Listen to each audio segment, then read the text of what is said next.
নমস্কাৰ ছাত্ৰ-ছাত্ৰীসকল কেনে আছা তোমালোক মই তোমালোকৰ পল্লৱী বৰা বাইদেৱে তোমালোকক স্বাগতম জনাইছো এই কক্ষাৰ বিজ্ঞানৰ শ্ৰেণীকোঠালৈ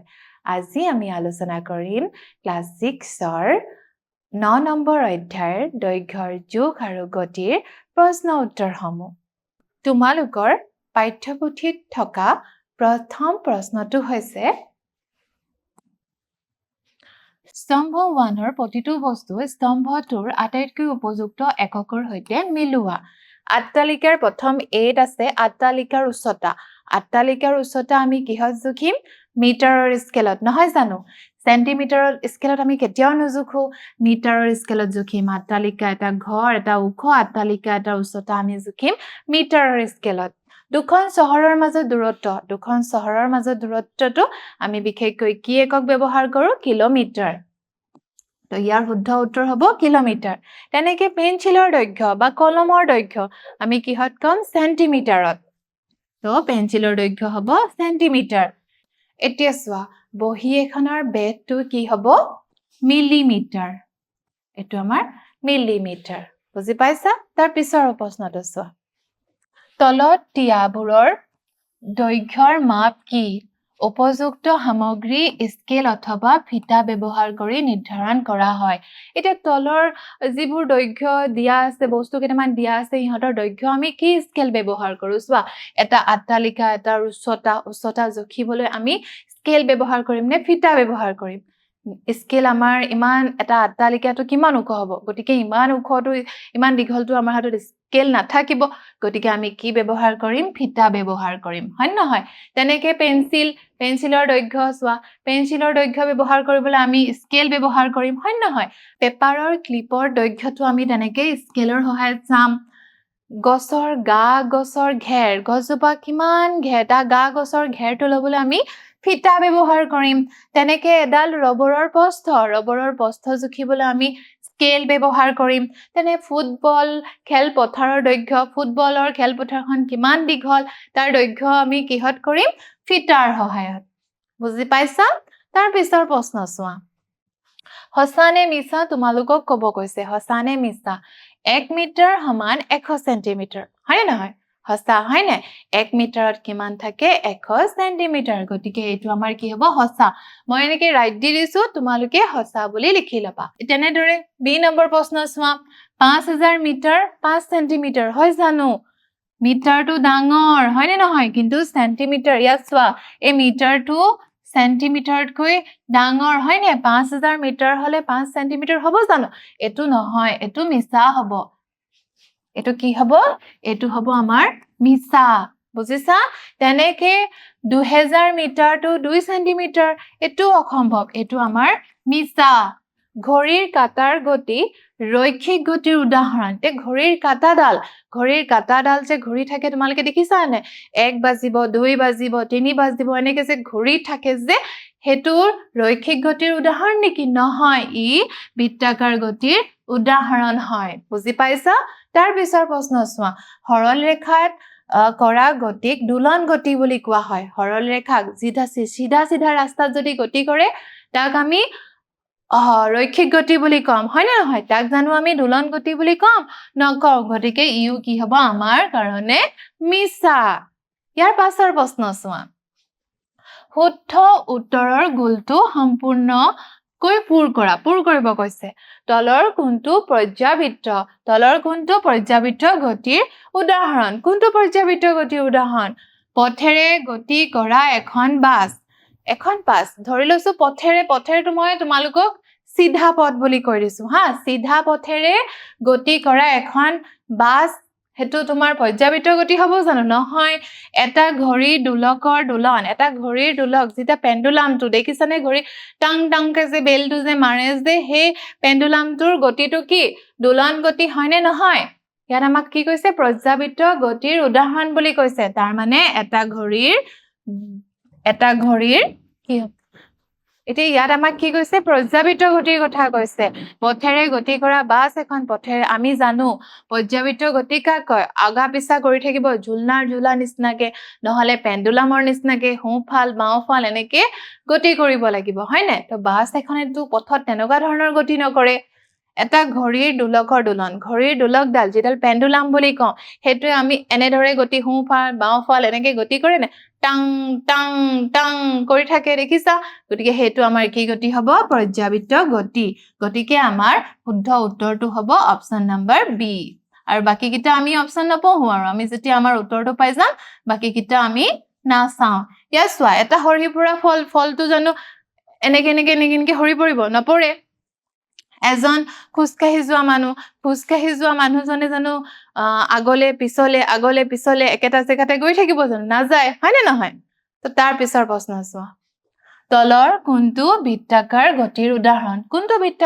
উদাহৰণ কি গতি কৈছে আমাৰ বৃত্তাকাৰ গতি কৈছে গতিশীল অৱস্থাত থকা দুলনা এখন গতিশীল অৱস্থাত দুলনাখন যে এনেকে আগলে পিছলে গৈ থাকিব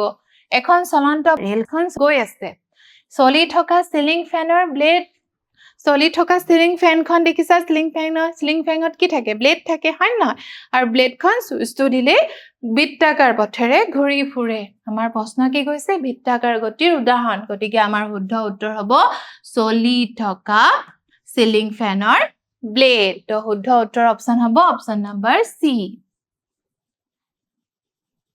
তো অপচন নম্বৰ সি টো আমি ভুল কৰিম তাৰ পিছৰ প্ৰশ্ন চোৱা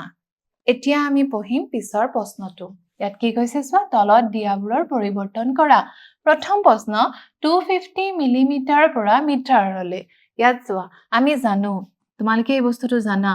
1 মিটাৰত থাকে 100 সেন্টিমিটাৰ তেনেকে 1 সেন্টিমিটাৰত থাকে কি থাকে 10 মিলিমিটাৰ এতিয়া লাগে আমাৰ এই মিলিমিটাৰ আৰু মিটাৰৰ মাজত সম্পৰ্ক আমি লিখিব পাৰিম 1 মিটাৰ ইকুৱেল 100 সেন্টিমিটাৰ হয়নে আৰু 100 সেন্টিমিটাৰটোক আমি মিলিমিটাৰলে লৈ যাম তো মিলিমিটাৰলে নিবলৈ হলে 10 হেতাৰে ইয়াক পূৰণ কৰিব লাগিব 10 into 100 আমি কি লিখিম সেন্টিমিটাৰৰ জেগাত মিলিমিটাৰ তাৰ মানে আমি কিমান পাম 1000 মিলিমিটাৰ এতিয়া গম পালানে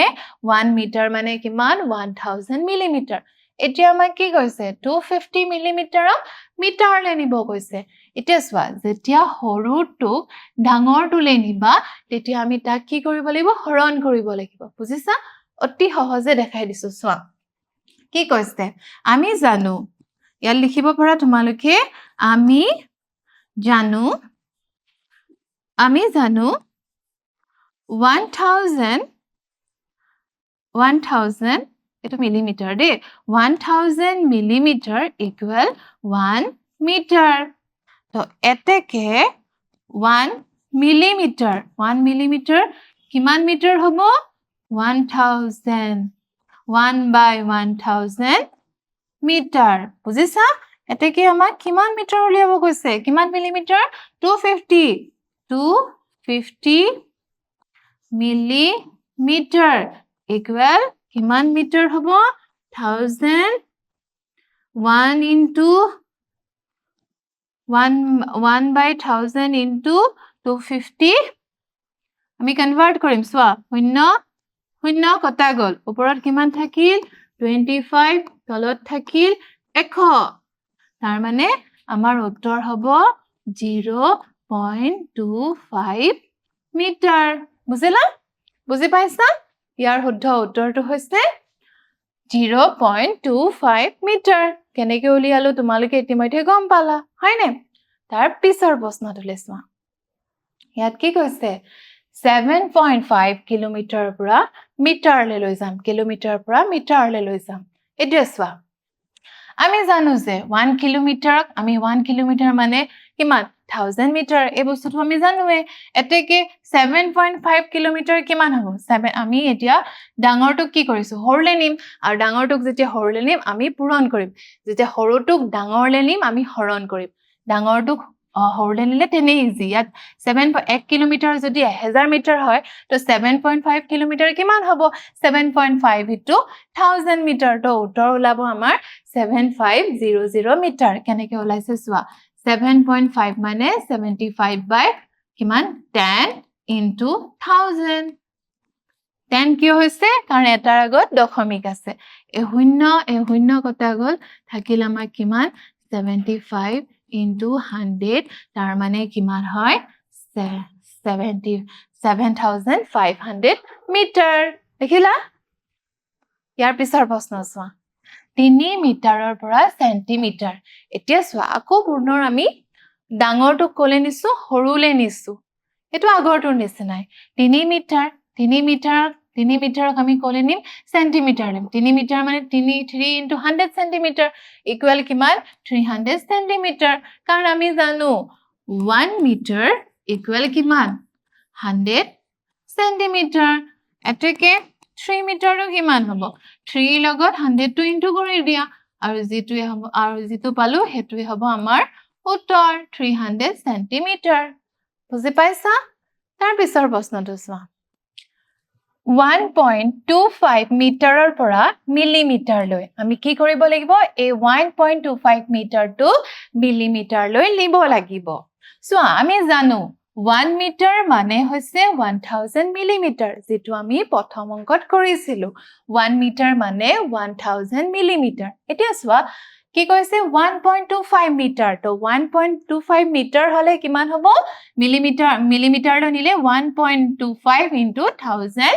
মিলিমিটাৰ ধৰা এপেকেট চিপছৰ দাম যদি 5 টকা হয় তো 5 পেকেটৰ দাম কিমান হ'ব তো 5 ৰ লগত কি কৰিবা এপেকেটৰ দাম যদি 5 টকা এপেকেটৰ দাম যদি 5 টকা তো 5 পেকেটৰ দাম কিমান হ'ব হে 5 ৰ লগত 5 টো পূৰণ কৰিবা হয় নে তাৰ মানে 25 টকা ঠিক তেনেদৰে 1 মিটাৰ দাম যদি 1000 মিলিমিটাৰ হয় তেনেহলে 1.25 মিটাৰ মানে কি হ'ব 1.25 টোক 1000 ৰ লগত ইনটু কৰিব লাগিব ইনটু কৰিলে কি হ'ব চোৱা মই ইয়াত দশমিকটো উঠাই কৰিম চোৱা মোৰ কেইটা সংখ্যাৰ আগত দশমিক আছে দুটা তো ইয়াত মই তলত 100 লিখিম দুটা সংখ্যাৰ আগত দশমিক থকাৰ কাৰণে মই দুটা শূন্য দি 100 বনাই ললো আৰু লগতে কি আছে ইয়াত 1000 আছে এতিয়া এটো শূন্য ইয়াৰ লগত গল এটো শূন্য ইয়াৰ লগত গল বাকি থাকিল কিমান 1.25 into 10 যেটো পূৰণ কৰিলে তোমালোকে পাবা 1250 মিলিমিটাৰ বুজি পাইছা তো আজিলে আহিছো পুনৰ লগ পাম নমস্কাৰ ধন্যবাদ